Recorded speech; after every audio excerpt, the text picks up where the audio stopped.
Okay, so I am online. Yeah, so I guess we'll do this the old school way without OBS. YouTube changed some things up again. I'm not sure why it looks like this, but I was going to show you some images. I guess I won't now. So thank you for joining me tonight. This is a stream to analyze the announcement of Joe Biden's running mate.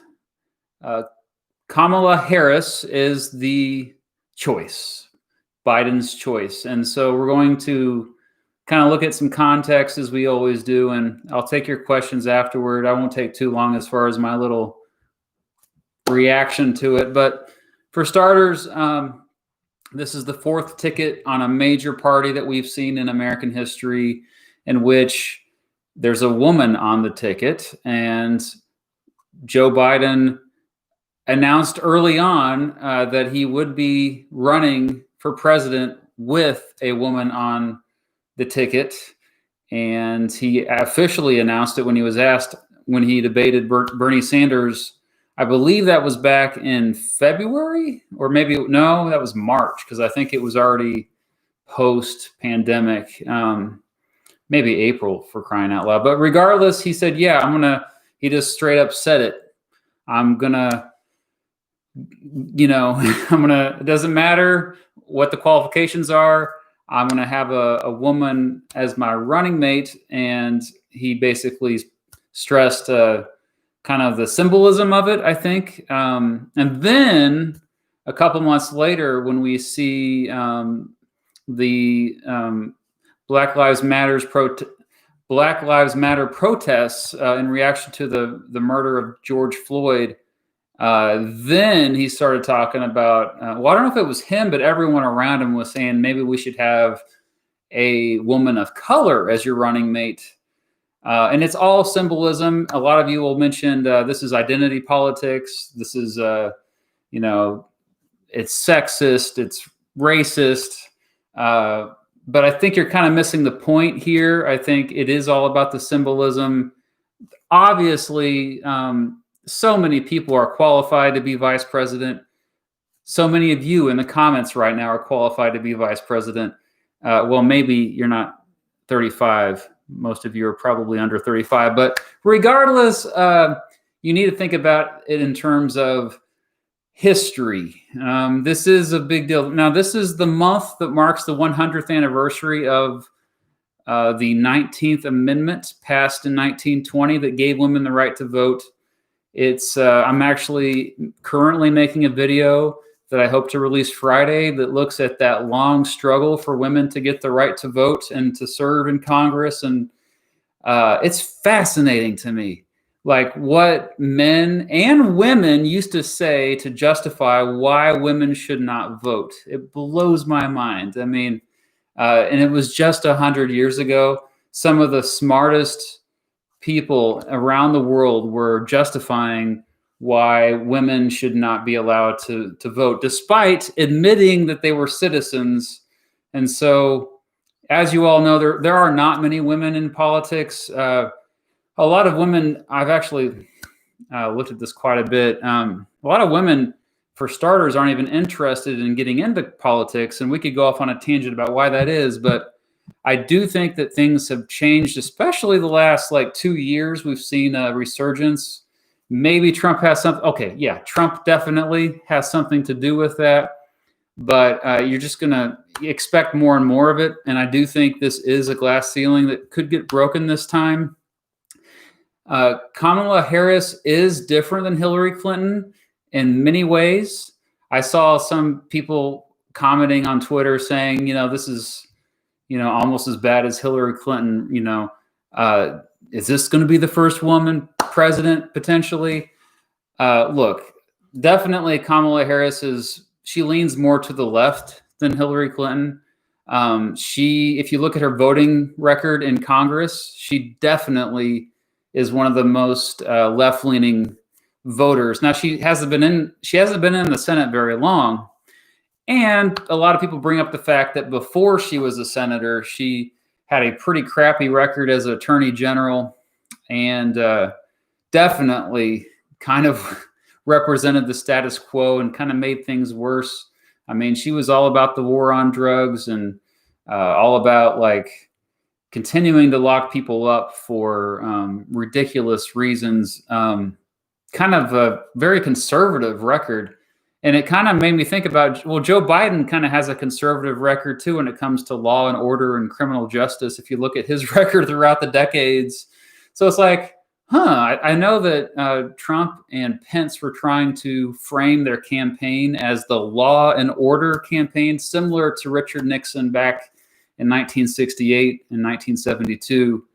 But honestly, I think Biden and Harris kind of have more to lean on in terms of law and order. That said, I disagree with their criminal justice record, as you probably are not surprised at all by. I mean, I do not agree with the way that Kamala Harris ran her state of California. That said, she seems to have taken a turn to the left, and I think Biden might have recognized that as, like, well, maybe some progressives will be on board if they realize that her voting record is similar to Elizabeth Warren.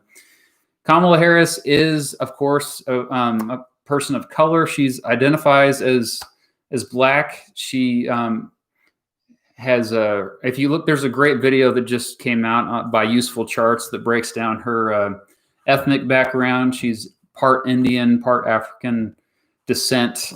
So kind of, I mean, that's pretty much all Americans kind of can trace their ancestry to all over the place. So yeah, but California, definitely not a swing state. We all know California will be voting for Joe Biden in November. So he did not strategically, of course, have her be his running mate for that reason. And I think the reason why is because Biden already knows that he's doing well in the swing states. If you look at Florida, Pennsylvania, Michigan, even some others like Wisconsin and Arizona, North Carolina, he's been polling ahead of Trump. Now, Mr. B, some of those polls are crap, maybe, but there's a lot of polls out there. And I think sooner or later, you're going to see a pattern. A lot of people bring up 2016. Well, Hillary Clinton, that was a huge upset. Nobody saw that coming. But if you look at the polls of 2016, if you really go back and look at them, I did this recently just to double check. In October of 2016, Hillary Clinton was polling about 3% on average, higher than Trump. And she ended up still winning the popular vote, I think like 2.7%. So they really weren't that far off. Now, the surprise was those like 3 states, Michigan, Wisconsin, Pennsylvania. That was where Trump really shocked the world, because he did not, he was polling lower than Clinton in several polls for those 3 states. But regardless, I'm getting off track here. Back to Biden and Kamala Harris. It's definitely the safe pick. It's definitely no surprise for most political junkies who follow this stuff. I pretty much, I'm not a big fan of either Kamala Harris or Joe Biden. I'm not a big fan of Trump or Pence. If you know me, if you've watched this channel for a while, you know that I generally do not like the major party candidates. And I think it helps me become less biased when I cover this stuff, because I kind of have a cynical outlook when I look at these, because I often know that a lot of times these are the candidates that kind of finagle their way in there that weren't necessarily the most beloved. I mean, we have beloved candidates that just consistently don't get nominated by major political parties. And that's why there's so much discontent.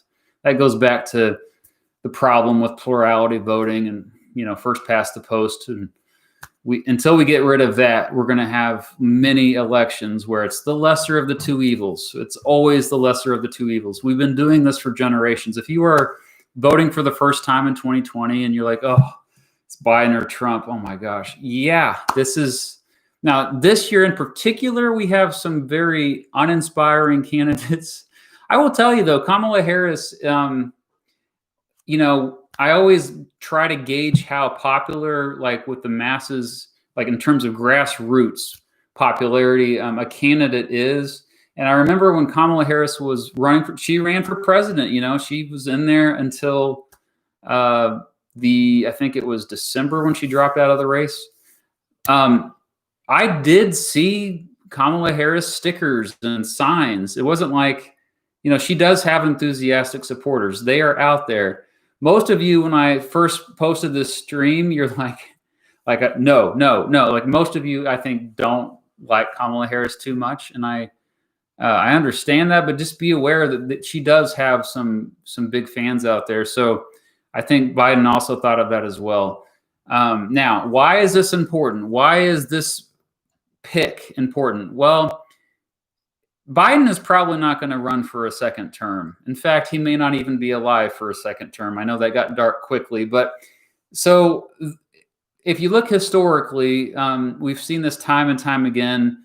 The vice president often, if they are popular enough, they are, usually groomed to be a strong leading contender to be the next president, assuming that the incumbent political party is popular. So look at Al Gore running in 2000. Now he didn't win the electoral vote in that one, but he was trying to ride on some of the popularity of Bill Clinton. Yes, Bill Clinton was actually fairly popular historically, especially if you compare it to presidents afterwards. You had George H.W. Bush, who was vice president to Ronald Reagan. Mondale was vice president to Carter. That didn't work out so well because Carter wasn't that popular at the end of his term. You had Nixon, who was vice president to Eisenhower. You had LBJ, vice president JFK. You go back all the way back. Martin Van Buren, for crying out loud, rode that popularity of Andrew Jackson. So back to John Adams. John Adams was our first vice president, our second president. Thomas Jefferson was vice president before he was president. A lot of people forget that. And so that's why it's so important. A lot of people are already talking about Kamala Harris as the next president after Biden, assuming Biden gets elected. Because remember, a lot could change between now and November. We shouldn't assume that Biden has this one in the bag. I mean, we saw what happened in 2016. But under the assumption that Biden wins, Kamala Harris would be the favorite to be the next Democratic nominee. That could be 2024. That could be 2028.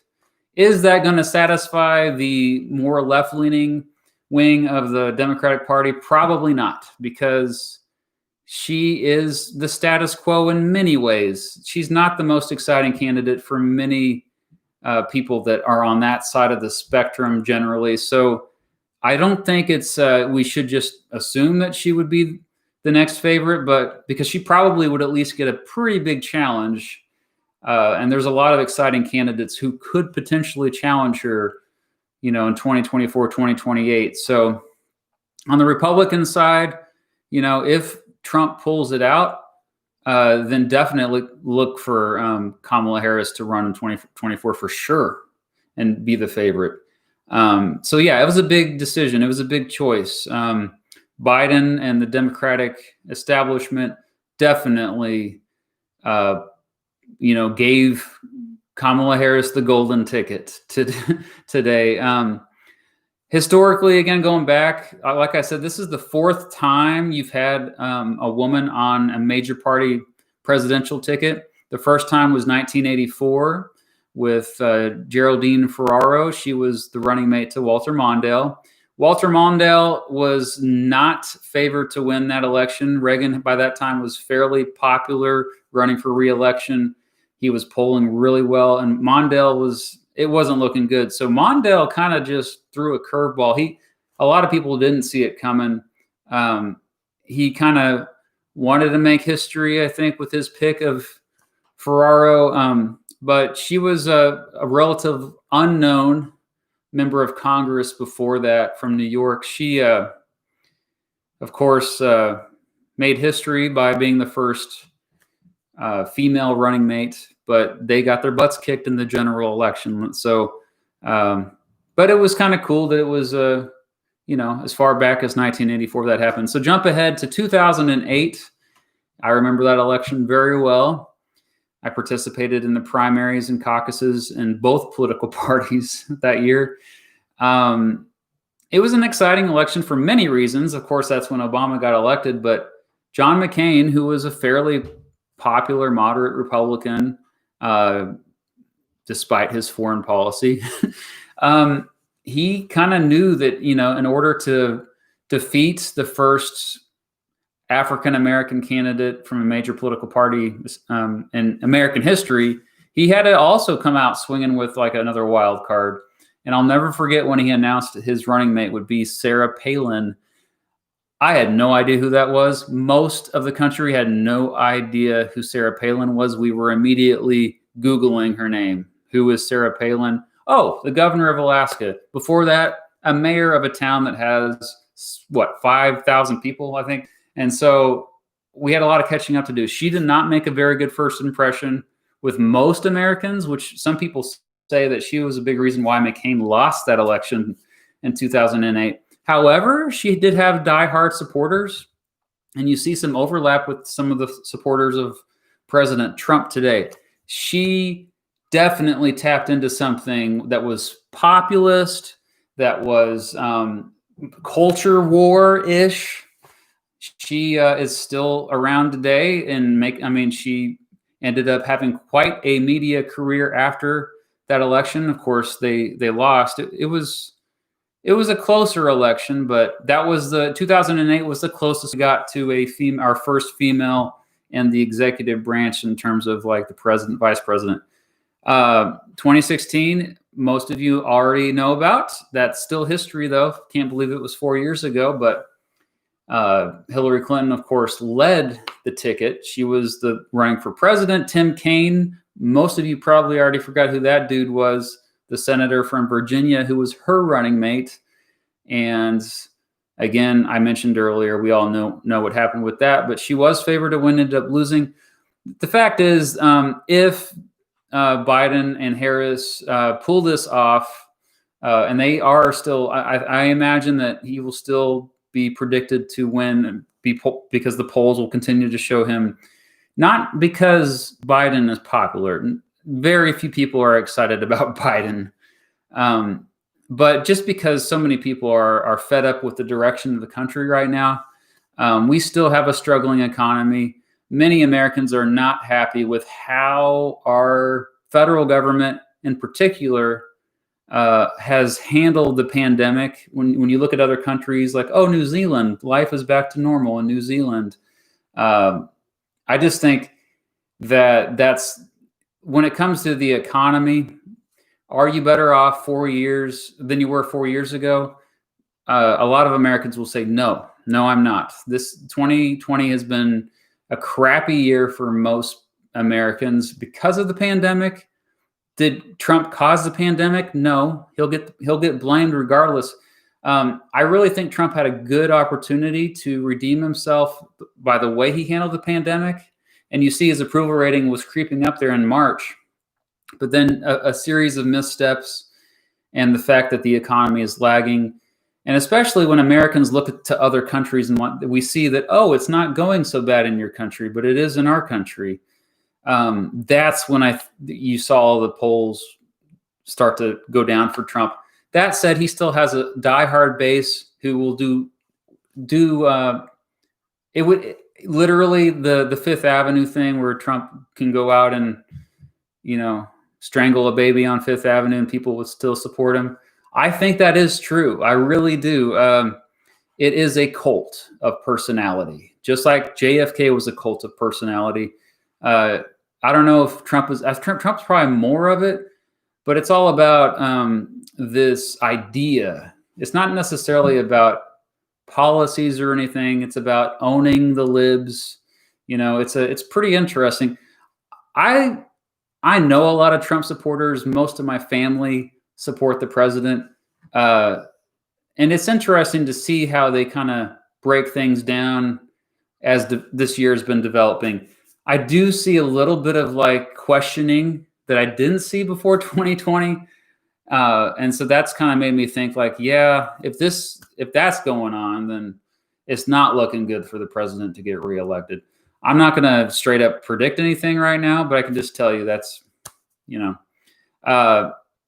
what it's looking like. So yeah, this is a big deal. Kamala Harris, this is a historic decision that will have huge implications in the future. She very well could be our first female president. As much as a lot of people don't like her, get out of your bubble sometimes and see that, yeah, actually people do. Like, I'll never forget driving down the road and seeing a Kamala Harris sticker. I was like, oh, and all right. You all know that my candidate was Andrew Yang. That was the one I liked the most. And I just assumed, oh yeah, everyone will like Andrew Yang. But a lot of people don't like Andrew Yang. A lot of people think UBI is a dumb idea. So, all right. So that's my analysis. However, if you have follow-up questions to that or just other questions, I'm going to stick around for a while here. So I've got the live chat open. Let's see what you have to say here. Oh, there's the Yang Gang love there. See. All right. I am from Kansas. Yes. See, typically, because Kansas is such a red state historically, I typically vote for third parties because I want to support them and try to get a third voice out there. The third party that's kind of the bigger one this year is the Libertarian candidate, Joe Jurgensen. So I don't know who I'm voting for yet. I always kind of wait until right before the election before I don't make up my mind early on ever for any election. So, all right. So I'm going to take questions. This is moving pretty quick. I wonder if there's a way to slow this down. There's got to be a way to slow it down. Yeah. Toggle, no. All right. Speaking of any specific thoughts on Joe Jorgensen, Spike Cohen's platform, they are kind of more of a, I would say, Gary Johnson type of libertarians. They are not as die-hard, and they're willing to accept a lot of government programs that are already in place. From what I understand, I think the Libertarian Party has learned in recent years that if they want to get out of the fringes, they're going to have to concede a lot of things. And so, 8 years ago at the Libertarian Party convention, you would see some crazy people show up there, and a lot of them actually were in the running. That said, it's still crazy because let's see if you guys know who almost got the Libertarian Party nomination. I'll give you a hint. He said he'd give free unicorns to everyone. Oh, we got a super chat here. What did you think of Abrams for VP? I thought that was probably not the best move just because I feel like she doesn't really have the experience to handle.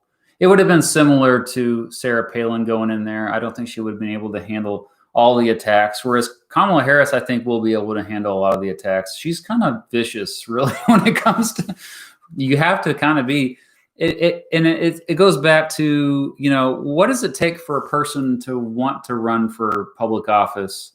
The people that typically you want to be in public office are the ones that typically don't want to run for public office. We want people that are more, that have more empathy, that are not as ambitious and career driven, that are really public servants and in it for the people. And do we get that? No, we get the people. Well, if you've seen the show House of Cards, that will fill you in. It's not too far from the truth. All right.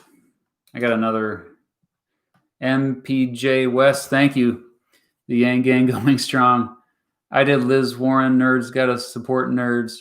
Yeah, I really thought that Elizabeth Warren had a chance to get it as an olive branch from Biden to the more left-leaning Democrats. I think a lot of people were upset when she didn't get it. But Elizabeth Warren, if you're looking at the Senate right now, the Republicans are even in danger of losing the Senate, which if you were to ask me that at the beginning of the year, I would have laughed. what we're seeing now is the Republican Party in a crisis. We could see the pendulum swing unless we see major changes right now. The country is losing faith. I mean, it happens, right? Throughout history, you see the pendulum go back and forth. There's a lot of people that aren't as passionate about politics as you all are. So keep that in mind. Most people just don't care that much about politics. And so why did you lean toward Andrew Yang? I mean, for crying out loud, just go to his website and look at his platform. He has a detailed prognosis for every issue. He's a problem solver.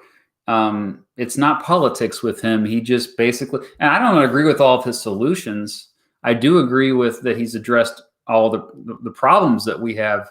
We can have debates about solutions. I think he does have a lot of good solutions. He thinks outside the box. I mean, I could go on for a while about that, but oh goodness, some of these comments are inappropriate. Susan Rice, yeah, I couldn't believe she was also in the running. That would have been interesting. I think that she still has some. They didn't want to have too much ties to the past, I think, with the Obama administration. So that's ultimately why she didn't get it. Alex Reed, how much autism do you think they'll put in the COVID-19 vaccine? Probably just enough that so that Bill Gates will still get away with it. All right.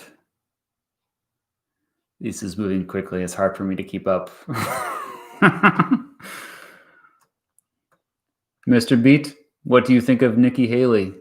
You know, if the Republicans were smart, I think they would really seriously consider her as like the future type of candidate they want to be in the leadership of the Republican Party. Because she really, I think, she kind of seems to be more in tune with, I think, the base.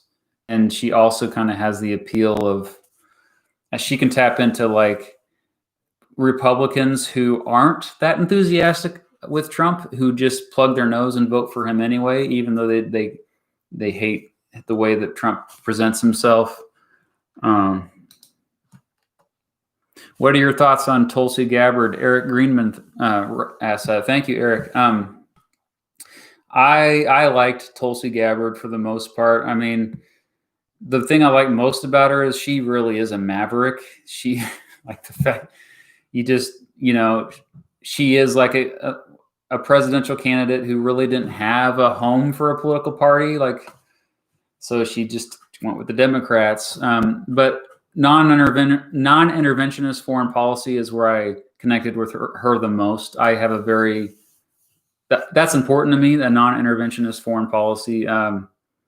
And you'll find a lot of history teachers kind of have similar views with that, because we know the long history of American imperialism and interventionism around the world. We know, Nicaragua, Chile, even recently in the Middle East, like a lot of people don't know what the U.S. military has done.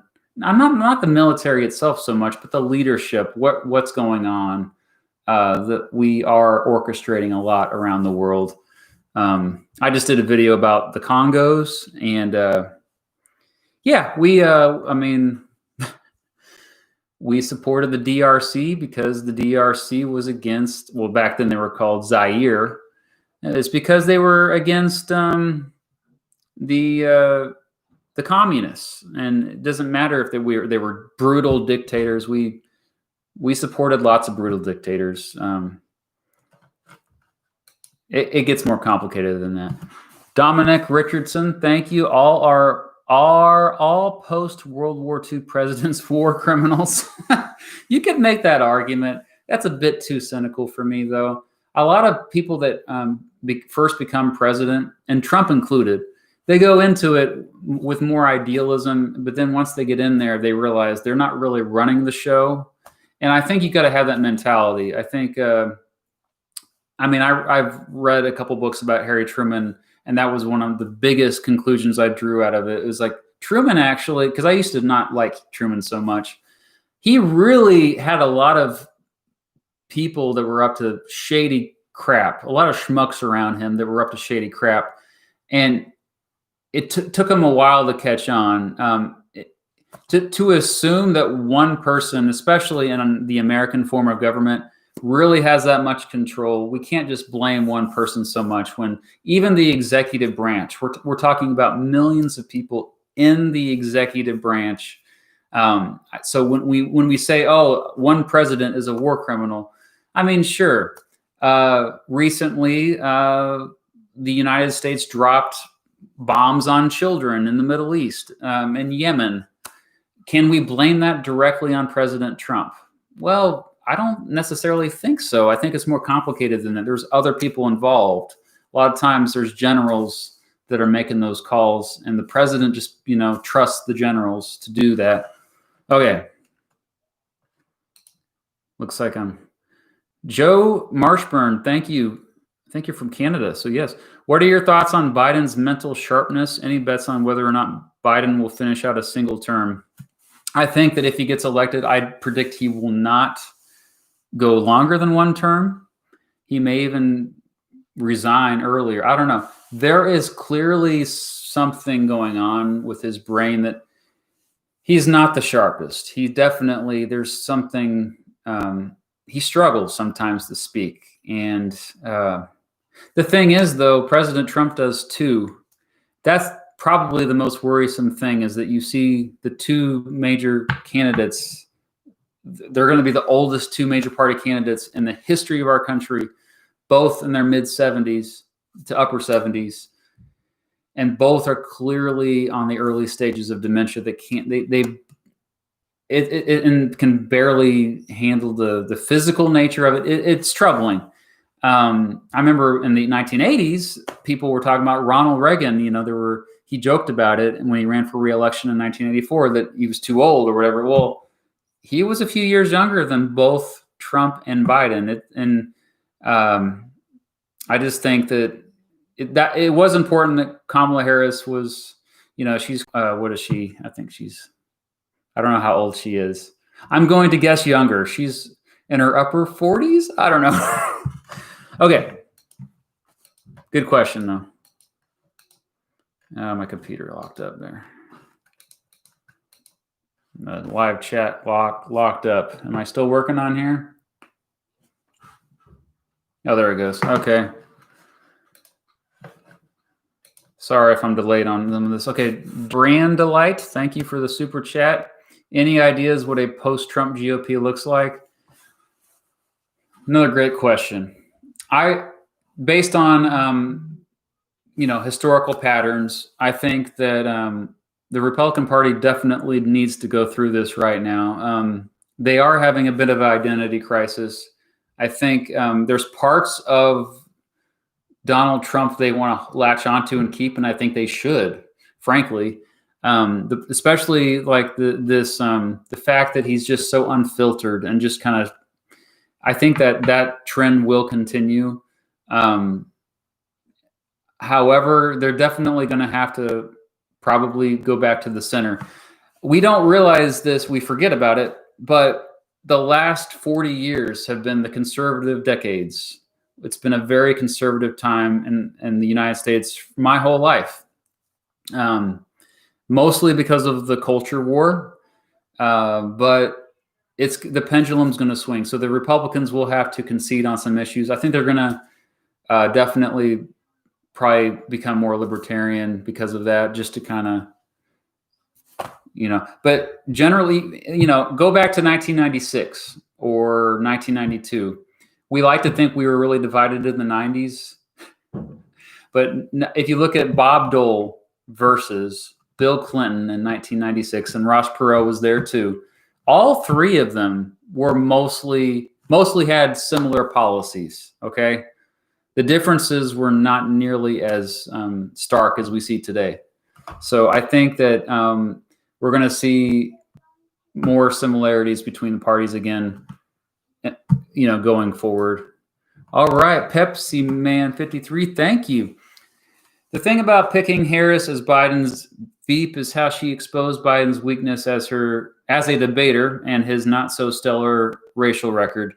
That clip is going to be on repeat for months. Yeah, but I also think that was the reason why he picked her. One reason why he picked her, because in those primary debates, the Democrats, and this happens, remember the Republicans 4 years ago, some of the things that Rubio said about Trump and some of the things that went back and forth, vicious. They hated each other. Same thing with the Democrats, Kamala Harris and Elizabeth Warren. Elizabeth Warren, she took down Bloomberg for sure, but they said horrible things about each other. But that is the way the game goes. And so I don't think it's going to be a biggest factor really in the coming months as you might think. Mitchell DeVillo, thank you. Will this be the end of major support for the main two parties? I've noticed the amount of disdain and dissatisfaction toward both sides. I thought that was the case 4 years ago. I really did. I think ultimately the problem was Gary Johnson and Jill Stein had issues as candidates. They also had a lot of money thrown against them. All the money is consolidated in the hands of the Republican establishment and the Democratic establishment. Look how much money this Lincoln Project, the anti-Trumpers have. The fact is, it's going to take a lot.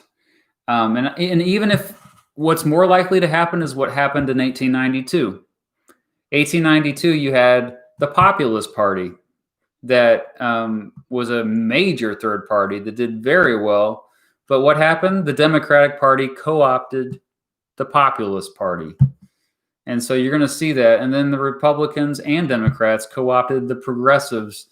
So what's more likely to happen is unless we get rid of first past the post and plurality voting, you will continue to see two parties, especially with the concentration of wealth. Hopefully, Mitchell, hopefully that motivated you to let's get rid of plurality voting. All right. Nathaniel Thrush, thank you. Do you think that what we're seeing right now could be a true leftward swing in this country? Yeah, we're swinging left. The 2020s will be a leftward swing. The Republicans gambled with Trump, and I think ultimately that's going to force the country that look. It's for better or for worse. And when we say leftward, though, generally what I mean, because I have a whole video about political spectrums. Political spectrums are oversimplified. So, but generally when I say leftward, all I mean is that Democrats will have more power. They might get both houses of Congress. That doesn't necessarily mean left, in the traditional sense. And you got to take it issue by issue. I mean, what we've seen over the last 10 years, actually, the country has moved left when it comes to gambling, when it comes to marijuana legalization, when it comes to healthcare. Support for universal healthcare is at an all-time high. And what's crazy to me is that both Democratic Party and Republican Party has rejected that as part of their official platform, yet the majority of the country wants that. So a lot of times when we say left or right, it's kind of meaningless. When I say left, I'm just saying I think the Democrats are going to gain control. It doesn't mean that we're going to see major changes. They're just going to have the power. If that makes any sense. Hopefully that made sense. Bear Elliott, thank you, Bear. Hi, Mr. Beat. I love your videos, and this is my first stream. Do you think that Democrats will win the Senate and the presidency, or are polls overrated? Polls can be overrated. First of all, thank you, Bear, for the nice comment and the donation. I think that I don't want to put any money down on it, but I would say that the Democrats have a 50-50 shot at getting the Senate. I think they're already going to get the House and probably get the presidency. But I think at this point, it's 50-50 that they get the Senate. Paul Dillon, thank you for your support. In your opinion, how will history remember Trump's presidency and his administration's handling of COVID-19? I think Trump would have had a much better legacy If it weren't for COVID, I mean, if the economy really was overall on the upswing, wealth inequality was still an issue. Yes, we still had college tuition and healthcare costs skyrocketing. Yes, but I just think that this has been such a disaster of a year that I think that's going to really hurt his legacy. So I think historians have already pretty much been pretty negative about him. I'm not going to comment on his legacy really much until I'm going to wait a few years. You should always wait a few years really before and really think deeply about this stuff. If you look at my worst presidents video, every other comment is either Obama was the worst in history or Trump is the worst in history. And it's so annoying to me. Stop doing that. Critically think, get out of your bubble. Don't just assume like that what you're living through right now is like the end all be all. Because I think over time, you'll have more perspective to have a more rational analysis. Okay. Sorry if I'm taking too long here to answer these. Mayor of Ohio, thank you. What if the 28th Amendment was the abolishment of political parties? Then people would run only on their ideas instead of D or R. We don't need parties. I have actually brought this up before. I go back and forth on the idea now. I actually had the same idea. And I have an upcoming wish list of an amendment wish list video that I hope to make for my birthday, by the way. The problem with that is it does go against the First Amendment. You've freedom of speech and assembly, and you just got to be careful with that. When you're saying people can't organize for political purposes, that could lead to unintended consequences. So it's a nice thought at first, but it might be slightly naive. But I feel you. I feel you. Okay. Nathan Gaynor. Oh, I lost it. Where'd it go? There you go. What is the school you teach at doing for this coming for the school year? Oh, yes. So I just found out recently that my school will be doing both in person and online.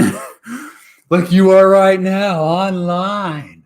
Yeah, so we are offering parents and students the option to take everything online, but we're also saying you can come to school too. Now, when they come to school, they'll have to have masks. We'll have lots of safety precautions. I'll be wearing a mask. Mrs. B wants me to have a face mask too. She's all worried about me and plexiglass around our desks and all this stuff, and lots of hand sanitizer. It's going to be rough. It's going to be a rough school year. It's going to be probably the most difficult school year of my teaching career. This will be my 11th year teaching in the classroom, 12th technically. It's going to be rough. Okay, Mitchell DeVillo. Party politics aside, what's your ideal candidate? And in your perfect world, who would you pick out of today's batch? Well, Andrew Yang. Someone who's nonpartisan, who's not tribal, who's a problem solver, who's basically who has empathy, who's not in it for the ambition, for the legacy. They're just there because they genuinely want to help people. Yeah. Dominic Richardson. Thank you, Dominic. Thoughts on Bernie? Bernie has some positive policy positions. Universal health care, I think he definitely mostly makes sense on that. I think he definitely plays a little bit much too into the democratic socialism side of things in terms of it doesn't seem as practical, but generally, I mean, that's a guy who cares. Clearly he cares. When people say he's a career politician, well, yeah, but this is a guy who literally made a career out of it's kind of like a crusade. A lot of times he was like by himself, and it's obvious that like sometimes it's futile, but he's doing it because he's passionate about it. He really wants to help people. And that's, if I disagree with you on most policy positions, I don't care if your heart's in the right place, you're trying to help American citizens, then I love you. That's, it's all about good faith. We can disagree on solutions. That's the way I see it. Tylen Moran, any relation to my senator, Jerry Moran? What is your opinion on the national security law in Hong Kong and America's role to advocate democracy there? That's a good question. Also, you look at what's going on with the concentration camps in China. China we can't just cut off ties with that country. We rely on China so much for trade and for everything, really. And so it's not easy. I think that we should probably continue open dialogue and good diplomatic relations, but at the same time, put pressure on them through that diplomacy, through that good relationship, in terms of how they're treating those in Hong Kong and the Muslim minorities there. That's a serious issue. And the fact is, we still don't know. Like, your average American doesn't know what's going on in China. I think the CIA knows a lot about what's going on there, but they do some horrible things to some of their people. So it's a good question. It's not easy. I probably didn't answer it very well. Sorry, Tyler. Nathaniel Thrush, thank you. What are your thoughts on Reagan's legacy? I personally dislike him on the whole, but it seems a lot of people disagree. I also love your videos. Thank you. Reagan, he looks better and better every day. That said, Iran-Contra, that was a big deal. The drug war, that was a huge stain on Reagan's legacy. The problem with that, though, is that I think Reagan had good intentions. I think there were unintended consequences. I think, and then the AIDS crisis gets brought up too. I don't think that Reagan was ever malicious. He wanted to do well for the country. It's not like he was targeting groups of people and saying, yeah. Nixon was a more blatant about that, I think. But yeah, a lot of the policies, especially with the drug war in the 1980s, the reason why you're seeing the problems today, the things that you're hearing, the protesters and the Black Lives Matters protests, that's coming up because of what has happened with the war on drugs more than anything. Stop and frisk and African Americans and Hispanics, Latinos, they do not take drugs more than Caucasians. That is a myth. They're arrested more for it. I keep having to tell people on the internet this, and that goes back to Reagan. That goes back to Nixon. That the war on drugs, going back to the early 1970s, is why you still see a lot of issues today. But Reagan, on the positive side, he was a big reason why the Cold War ended. I think some of his foreign policy was bad in terms of overthrowing governments, but on the whole, though, he played foreign policy almost perfectly. So I think Reagan has a mixed legacy. All right. Sorry if I'm getting behind again. Brendan Murden, thank you. Would Klobuchar have been a VP prior to the George Floyd protests? Their platform seemed to align, and she was relatively popular in the primaries. I would say she would have a really good shot if it weren't for the George Floyd protests, because of the fact that she's from the Midwest. Minnesota should probably end up voting for Biden regardless this election. However, she, I think, could appeal to really the entire Midwest. I think she would do really well. Now, that said, she's kind of another boring candidate. She's kind of like, oof, not that inspiring. I did not see one Klobuchar sticker or a sign during the primaries. So, and that was including when I went up to Iowa, by the way. So she didn't really get people that excited. All right. I think caught up with the super chats. Oh, there's another one. Thank you. Thank you, Joe. I think that's Joe. Yes. Why do neither of the parties care about fiscal responsibility anymore? How did Bill Clinton balance the budget? Ooh, I like that question. Okay, so here's the thing. Monetary policy is driving everything, and it has for decades, since the Volcker years when he was in charge of the Federal Reserve back in the 1980s. Inflation is no longer a problem. I say that, and things could change, okay? If you've seen my gold episode, or where I look at like, why did gold and silver used to back up currency? As long as inflation is in check, it's under 3%, 4% each year, the prices of goods and services are not dramatically rising, then you're going to see all this deficit spending by the federal government. They don't give a crap, man. All right. And so Bill Clinton, balancing the budget was important back then because of the Republican Revolution, because of Newt Gingrich and all of the, Republicans just like took over the country by storm in the 90s after years and years and years of Democratic leadership in Congress. Bill Clinton had to compromise. He had to do something to like say, hey, I'm with you too. Bill Clinton was definitely the prototypical centrist president. Okay. He tried to compromise and work with Republicans on nearly every single issue. And so that was one of the things he tried to compromise on. They don't care anymore because of inflation's in check. Now, once inflation starts to go up dramatically again, you will start to see talk again about, oh crap, we need to rein in the spending. Maybe we shouldn't have a 22 trillion debt anymore or deficit every year.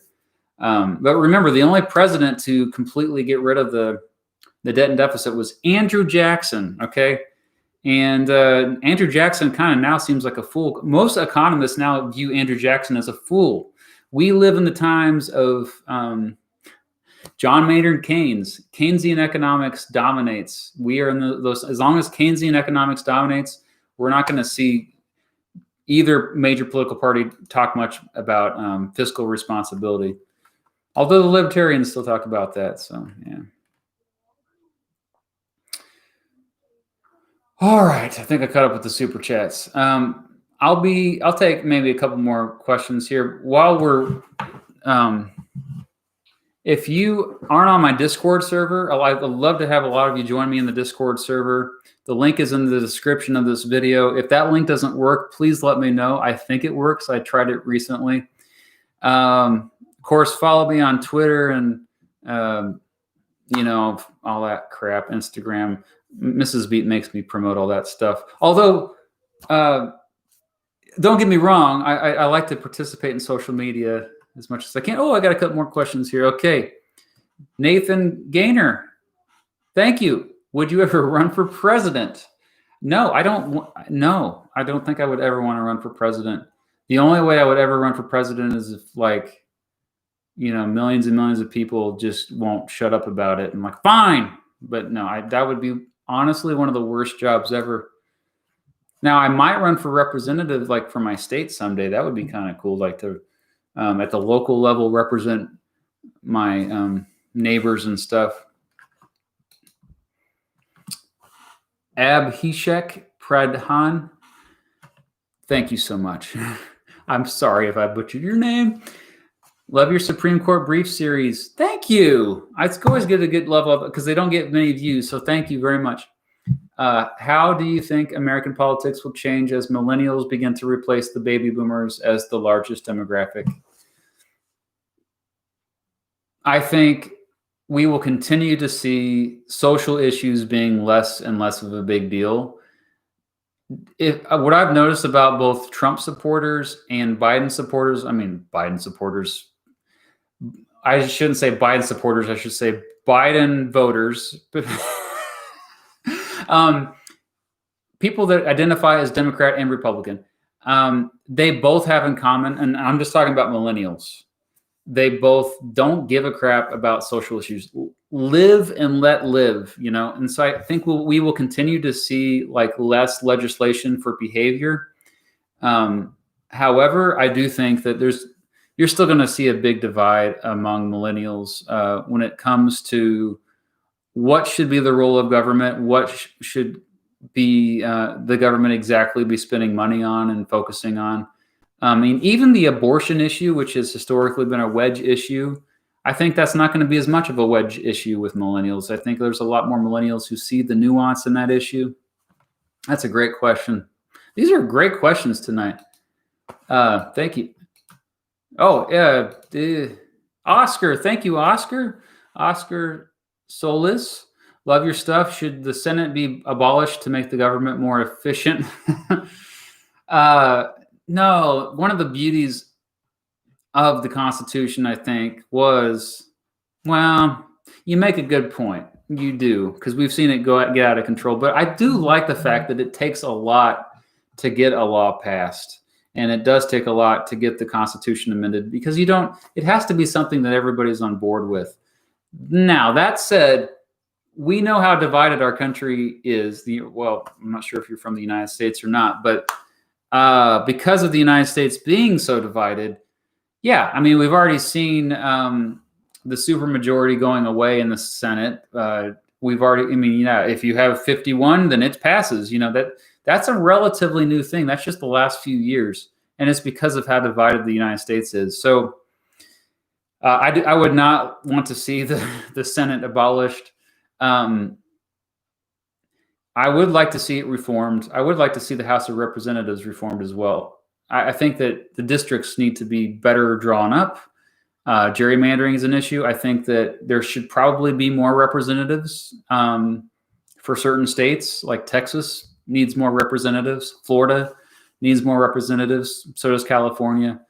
But yeah, reforms, but not abolish. All right. Looks like got another one here. I'm trying to open it up. Sorry. Locks up sometimes. MPJ West, thank you. Why not mandatory voting or universal mail-in ballots? Asking for a friend. So those are both, I think, there's good arguments to have both. Some countries do have mandatory voting and universal mail-in ballots. I think Australia has both. Australia is a good example for mandatory voting. If you don't vote, then you get fined or something. But it's one of those things where I don't think it will ever pass in the United States. Our culture is very individualistic, much more individualistic than most other countries. You see that with the masks. The fact that there's a debate about whether or not to wear a mask, you don't see that in nearly every other country around the world. It blows my mind that it has become a political issue here. But it goes back to this ethos here in the United States. Like, we're very individualistic. Now we interpret that differently, but yeah, that I don't see that ever happening here, frankly. All right. Looks like we got Kumar Chala. Yeah, I recognize that name. Anyway. Oh, yeah. Love the Supreme Court Brief series. Thank you. Another fan of that series. What do you think it would take to bring the country together? Ideas or plans you think are going to help? Oh, hands down, getting rid of plurality voting and either having ranked choice voting, approval voting, or score voting in its place. I'm really privy to approval voting. That in itself will be, I think, a game changer. Getting rid of gerrymandering, I think, will help. I think getting money out of politics as much as you can, not completely, but getting kind of maybe reversing some of what happened after the Citizens United decision. I agree with the Citizens United decision because that's what's in the Constitution. So that would have to be a constitutional amendment. But those are a few things I think that could help with the division in this country. As far as the media always plays a role in that too, because that's how they make money. They want everybody divided so that they can make money. So I don't think you're going to be able to really tackle it very much with the media side, other than you can't legislate that. I think you're going to have to just change the culture for that and educate everyone to critically analyze the media they're watching. Okay, D1S7W236S9G0A8BV. Thank you. How far are we from a one-party country? As a lifelong Texan, it feels closer than ever. My moderate Republican friends are all in on Biden. No, I don't think that's happening anytime soon. We've only been there, really, I would say 2 or 3 times in the history of this country. So I would say we got there close with both Reagan and Franklin Roosevelt.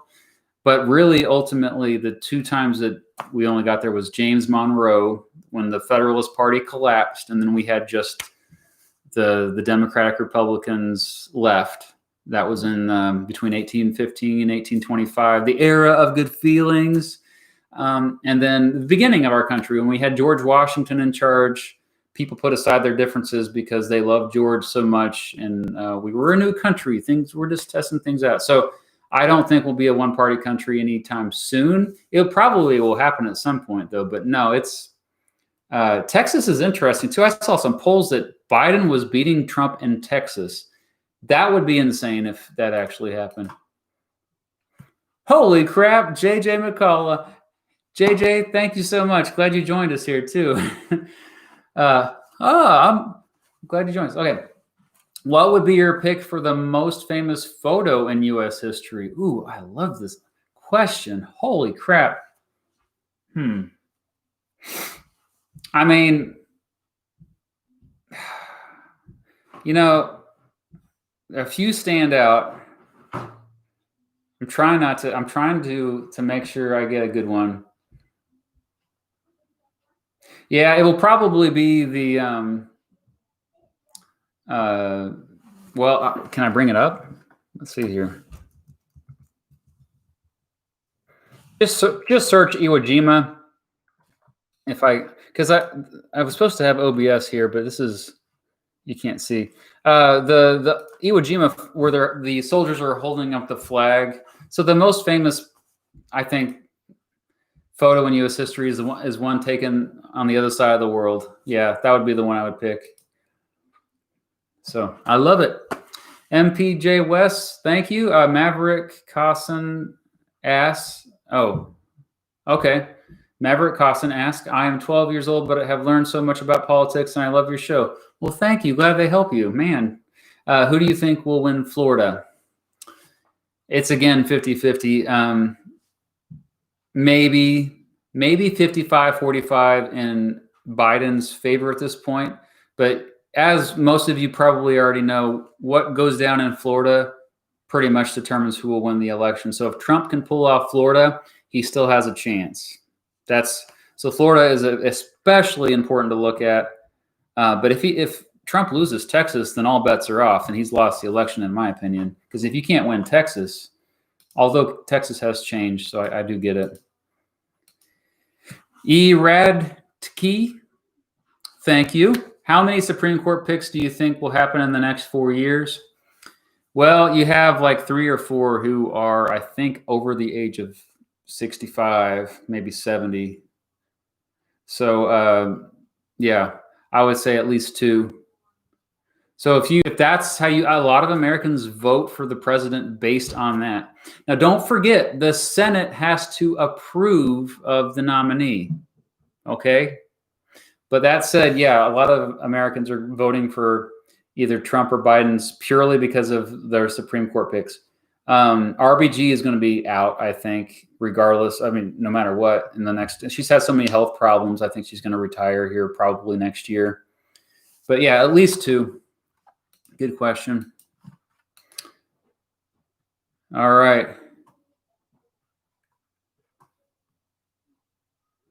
I think I got all. If I miss any questions from the super chat, let me know. But I think I caught all those.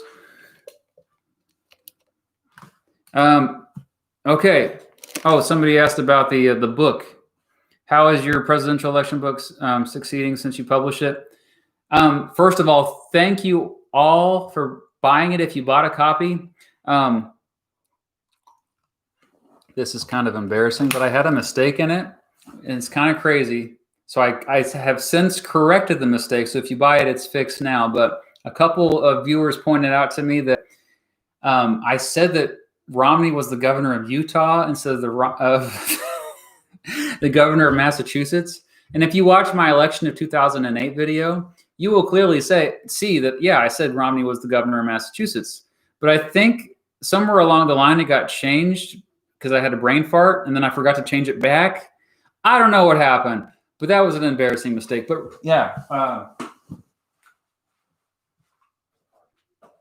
I still, where's the copy at here? I'm here still. Don't worry. Yeah, the book. I still, if you bought a copy, this is the promo copy. But yeah, it's for sale. The link is in the description. So thank you for everyone who bought it. It's on sale now, apparently. Amazon put it on sale for $19, but that's the print copy. You can also get the ebook as well. Is it on the shelf? Oh gosh. Oh yeah, put it right here. Yeah, I'm lame. Okay, it looks like I got some more super chats here. Sorry.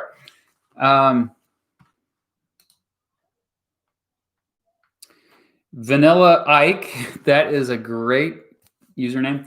Do you support an unicameral system through the state level like Nebraska? They do get more done. I lived in Nebraska. Oh yeah, Nebraska shirt here. Went to Nebraska, Omaha. I lived in Nebraska, and I felt like they were more productive than most state legislatures are. So I think, yeah, I would like to see that. They're the only state that has a unicameral, I believe. I don't think any other state has it. That's a great video idea. I should definitely do that. Jacob Gullet, thank you. If you could do a collab with any other YouTuber, who would it be, and what would you want the topic to be?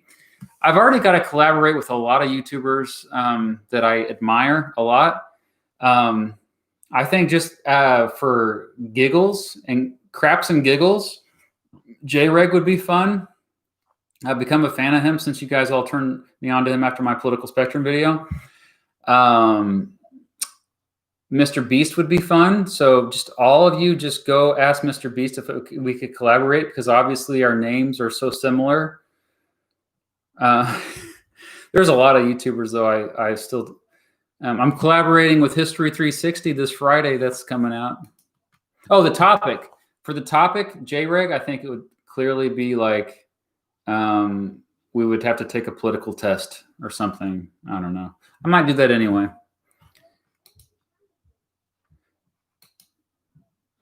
All right. Did I get that one? Okay, I got is that Carl? Carl Berner, thank you. Hey, Mr. B, love your Supreme Court briefs. Another Supreme Court briefs fan, thank you. Who is your favorite founding father?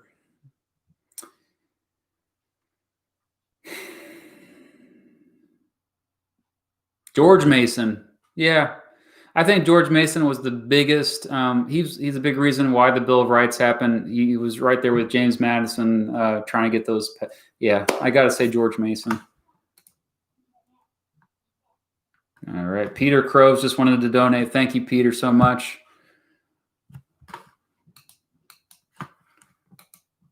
All right.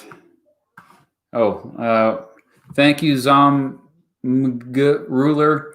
What is your opinion on ranked choice voting? I think it's amazing. I think it's awesome. I think it's so much better than what we have now. It's way better than first past the post. The only issue with it, which might be a reason why I prefer approval voting, is it can get a little complicated for people that just want to get in and out and not think about it anymore. So people that really aren't into politics maybe are not as likely to vote if we have ranked choice voting. If you have score voting, that's fun. Like, that's the most fun option. But yeah, all three of those are way better than what we have now.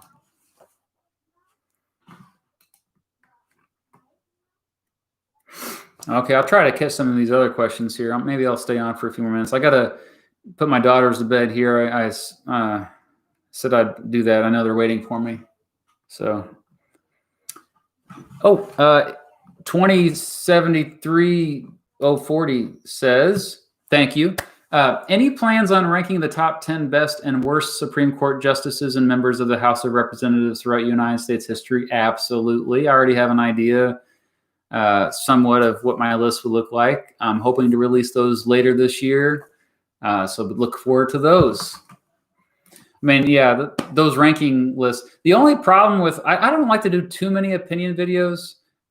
Frankly, I don't want my opinion to like sway you guys all. Please think for yourselves. And a lot of times my opinions change day to day. Like if I were to go back and remake those videos with where I rank the presidents, vice presidents, senators, it would look completely different today. So I overanalyze. That's part of my problem here. Okay. Oh, got some trolls going in here. I love it. MAGA 2024. I agree. Let's just wait till 2024 to make America great again. We could be crappy for 4 more years.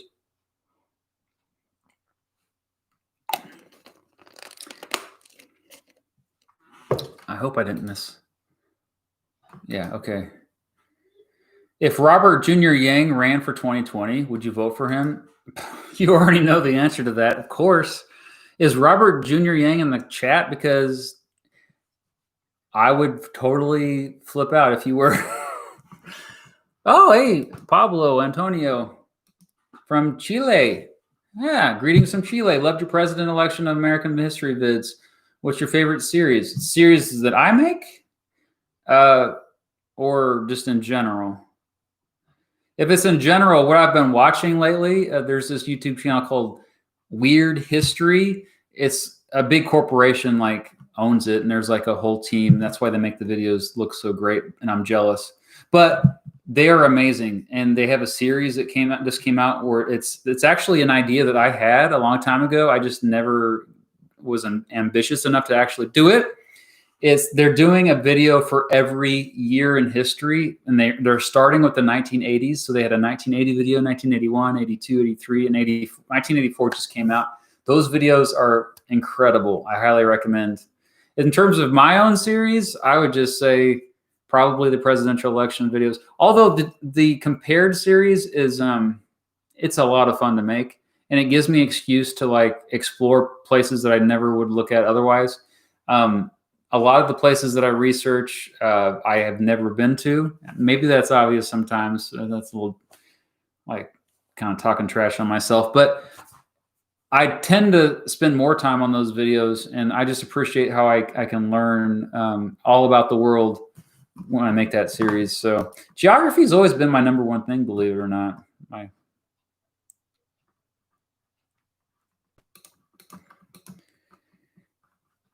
All right. I think I'm going to head out here soon. Maybe I'll just take one more random question. Boom. Mr. B, can you change the system of America? Yes, I can. Let's do another question. Okay. Do you think Donald Trump will be reelected in 2020, even with social unrest and economy and recession and a pandemic impacting the globe severely? Also, do you support the BLM movement? Sherlock Times says, yes, I support the BLM movement. I think that Trump could still pull it off. The reason why is because of how you can win the electoral vote with a fairly low percentage of the popular vote. And he has that base that will not stand down at 40%. That will always be there for him no matter what, just to own the libs, It's all about owning the libs. And yeah, it's a kind of funny. I'm pretty indifferent, honestly. It's nice sometimes to not care about either of the candidates. Like if there was actually a nominee that I was really passionate about, that it was like, oh wow, I don't know how I'd handle that. Frankly, I might have to just like stop talking about politics.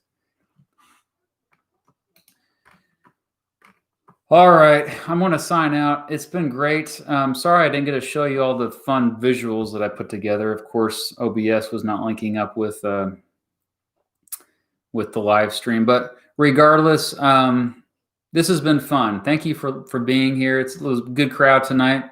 And yeah, historically, it was an important day. Kamala Harris is now already groomed to be the first female president of the United States. That might sound a bit like a hyperbole, but the assumption is that Biden has a good chance to win. It's looking like he's going to win. And if that's the case, then she would be next in line. I do not see Biden serving for 8 years as president. And so she would be the favorite. So yeah, that's probably why it took so long for the announcement. The vice president, sure, that's a position that doesn't get much respect when they're in office, but a lot of times the vice president position is about the future, what they're going to do afterward. And we've seen several vice presidents in American history later become presidents, and some of them actually do well in that position. So, all right. I love you all. Thanks for joining me. I'm going to end this now. Have a good night, everyone, or a good morning if you're watching on the other side of the planet. And Jeffrey Epstein did not kill himself. I can emphatically say